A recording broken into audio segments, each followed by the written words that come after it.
सोहेल, सबसे पहले बताइए, ये हम तवक्कुआत बड़ी वाबस्ता की होती है, जिस अंदाज से हमने ऑस्ट्रेलिया को वनडे सीरीज में हराया, खासतौर पर एडिलेड और पर्थ के वनडे बिल्कुल यकतरफा मुकाबले के बाद जीते, और अब T20 सीरीज में जबकि उनके टॉप के क्रिकेटर्स नहीं थे, उसके बावजूद पाकिस्तान को शिकस्त हुई। आप बुनियादी वजह क्या समझते हैं? टीम में तब्दीलियां या नातजुर्बाकार टीम का खेलना?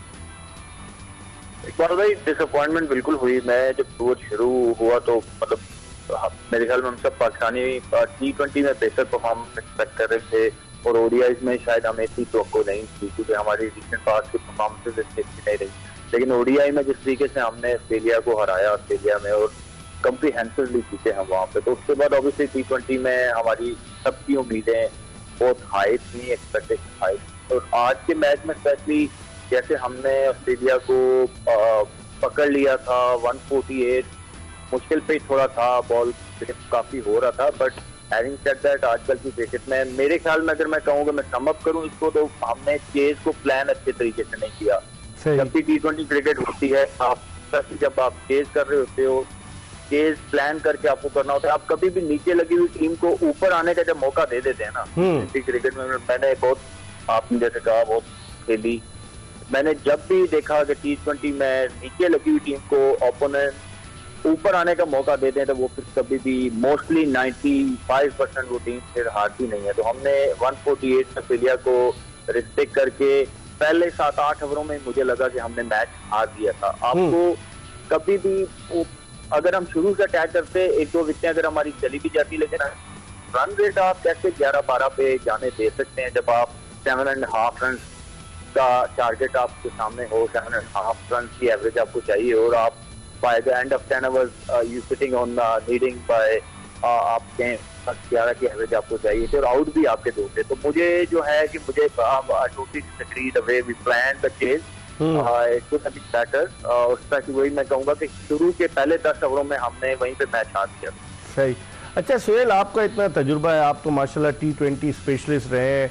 मुझे याद है 2008 में जब पहली IPL हुई तो आप राजस्थान रॉयल्स की टीम की जानिब से भी खेले जाकर, फिर उसके बाद कोई भी पाकिस्तानी प्लेयर नहीं गए खेलने।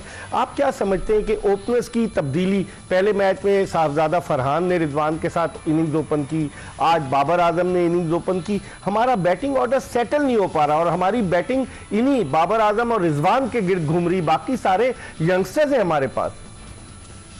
जो मुझे माइंड सेट लगा इनका वो ये था शायद कि हम कंपैरेटिवली एक छोटा टोटल चेज कर रहे हैं, विकेट्स इन हैंड रखेंगे, अर्ली ऑन विकेट्स नहीं गिराएंगे, लेकिन मेरे ख्याल में that's way we miss the trick. आप कोई बहुत हम कल में चले गए, आइडिया अगर ठीक भी था तो एटलीस्ट आपको 6 रन पर ओवर तो करने चाहिए ना पावर प्ले में, मतलब 40-45 रन तो आप करते, तो आपको पीछे आपको 100 रन चाहिए होते 14 ओवरों में। तो idea was right, but execute नहीं कर सके हम, और फिर बाबर का शुरू में आउट हो जाना was definitely a setback. But I am agree के जो आप कह रहे हैं ना कि फरहान को ही ओपन करना चाहिए था। आप लेके गए हैं, ठीक है, अब आप जब यंगस्टर्स को लेके गए हैं उनको मौका प्रॉपर दें, फिर उनको उनके नंबर पे मौका दें, ताकि उनको एक प्रॉपर, अब एक मैच में वो उसने ओपन किया, आज वन डाउन 2 डाउन आ गया, तो इस तरह चीजें फिर वो ज़ाहिर है जो यंगस्टर होता है, वैसे तो ऑब्वियसली एज ए प्रोफेशनल आपको जहाँ पे भी टीम की रिक्वायरमेंट हो खेलना पड़ता है, लेकिन एक यंगस्टर जो नया आता है ना, उसको आप कोशिश करते हैं कि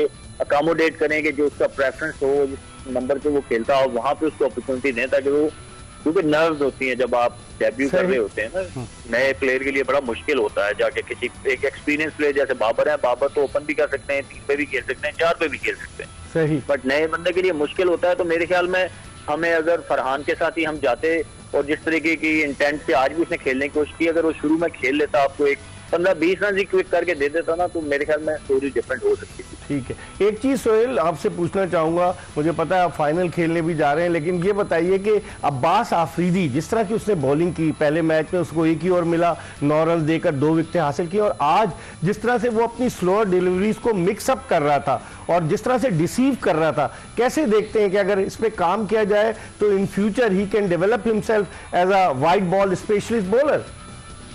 I'm very impressed, बल्कि ना सिर्फ इस मैच में, आप उसका पूरा जितना थोड़ा सा शॉर्ट कैरियर उसका है, आप उठा के देखें, he delivered most of the time। वो जब भी आता है उसको मिली, तो वो स्पेशली विकेट टेकिंग एबिलिटी जो है ना, स्लो वन जिसका आपने जिक्र किया, स्लो वन उसके पास वेरिएशन बहुत अच्छी है, और फिर वो अपना शॉर्ट पिच बड़ा अच्छा वाइजली यूज करते हैं। बाउंसर अचानक बीच में, जब बैट्समैन एक्सपेक्ट कर रहा होता है स्लो वन, वो अचानक जाके एक अदद बाउंसर बीच में कर देते हैं। तो दैट मीन्स कि he is very smart, he knows, और उसको अपनी बॉलिंग का पता है कि कब कहाँ कौन सी बॉल करनी है। तो I think it's a good sign. Overall अगर आप देखें तो बॉलिंग में तो हमारी टीम ने अपार्ट फ्रॉम फर्स्ट 3 ओवर जहाँ मुझे लगा कि हमने असेस नहीं किया कंडीशन को, थोड़ा सा वो 3 ओवरों में 50 रन हमने जो करवा दिए। अपार्ट फ्रॉम दैट आप देखें कि सब बॉलर्स ने बहुत अच्छी बॉलिंग की। शाहीन ने कम बैक बड़ा अच्छा किया। हाँ। तो पिच को रीड करना बड़ा एक आर्ट होता है। ऑब्वियसली जब आप इंटरनेशनल क्रिकेटर होते हो तो आप अच्छे बॉलर होते हो तो इंटरनेशनल क्रिकेट तक जाते हो, बट व्हाट मैटर इज कि आप कैसे कंडीशन को, पिच को रीड करते हैं और अकॉर्डिंग टू सिचुएशन और जो पिच की डिमांड होती है उसके हिसाब से बॉलिंग करते हैं। तो I think Abbas has that instant in him कि वो पिच को रीड अच्छा कर लेता है, सिचुएशन रीड करता है कहाँ पे कौन सी बॉलिंग करनी है।